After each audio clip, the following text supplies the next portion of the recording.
এই শক্তিশালী দোয়াটি না পড়ে কখনোই ঘুমাতে যাবেন না, কারণ কিয়ামতের দিন এটিই হতে পারে আপনার একমাত্র মুক্তির উপায়। রাসূলুল্লাহ বলেছেন, কিয়ামতের দিন আল্লাহ সেই ব্যক্তিকে শাস্তি থেকে রক্ষা করবেন যে ব্যক্তি এই দোয়াটি পাঠ করবে। এটি অত্যন্ত সহজ দোয়া, কিন্তু অনেক মুসলিমই এখনো এটি জানেন না।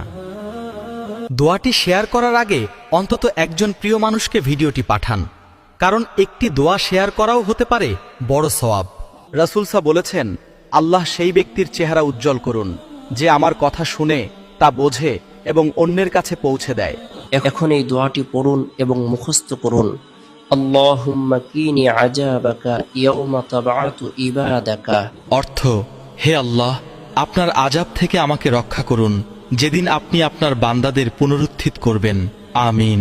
এই দোয়াটি নবী করিম প্রত্যেক ফরজ সালাতের পরেও পাঠ করতেন।